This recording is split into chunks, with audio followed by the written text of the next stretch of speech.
కేవలం 7,999K up to 10 kgs వరకు బరువు తగ్గి అధిక బరువు నుంచి వచ్చే ప్రధాన సమస్యలను దూరం చేసుకోండి. విజయ్ తమిళనాడుకు సీఎం అయ్యాక తెలుగులో క్రేజ్ పెరిగిందా? తెలుగులో పెద్దగా క్రేజ్ లేని విజయ్ మార్కెట్ను తెలుగులో పెంచితే అది పెరుగుతుందా? జననాయకన్ తెలుగు రైట్స్ కోసం అన్ని కోట్లు ఎందుకు డిమాండ్ చేస్తున్నారు? ఇది వర్కౌట్ అయ్యే పనేనా?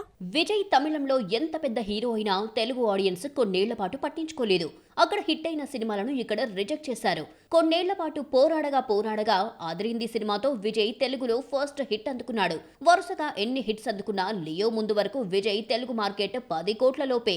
విజయ్ తెలుగు మార్కెట్ ను 10 కోట్ల నుంచి 16 కోట్లకు లియో మూవీ తీసుకెళ్లింది. దీని వెనుక క్రేజీ డైరెక్టర్ లోకేష్ కనగరాజ్ ఉన్నాడు. విక్రమ్ వంటి సూపర్ హిట్ తర్వాత లోకేష్ డైరెక్ట్ చేస్తున్న మూవీ కావడం లియో బిజినెస్ కు కలిసొచ్చింది. డైరెక్టర్ కు ఉన్న క్రేజ్ తో ఎప్పుడూ లేని విధంగా విజయ్ సినిమాకు భారీ ఓపెనింగ్స్ వచ్చాయి. లియోను 16 కోట్లకు అమ్మితే 26 కోట్లు రావడంతో నెక్స్ట్ మూవీ గోట్ ను ఏకంగా 21 కోట్లకు అమ్మారు. అయితే సినిమా డిజాస్టర్ కావడంతో 7 కోట్లు మాత్రమే వచ్చింది. గోట్ 14 కోట్లు నష్టం తీసుకొచ్చినా జననాయకన్ దగ్గరకు వచ్చేసరికి తెలుగు రైట్స్ 30 కోట్లకు పైగా చెప్పడం షాక్ ఇస్తోంది. విజయ్ సీఎం అయిన తర్వాత తమిళనాడులో క్రేజ్ పెరిగినా తెలుగు రాష్ట్రాల్లో ఆయన ఇమేజ్ పెరిగింది లేదు, తగ్గింది లేదు. గతంలో విజయ్ ని చూసినట్టే చూస్తారు తెలుగు ఆడియన్స్. తెలుగులో సూపర్ హిట్ అయిన భగవంత్ కేసరి రీమేక్ గా జననాయకన్ రూపొందుతోంది. చూసిన సినిమాని మళ్లీ చూడమంటే తెలుగు ఆడియన్స్ చూస్తారా అన్న డౌట్ వెంటాడుతోంది.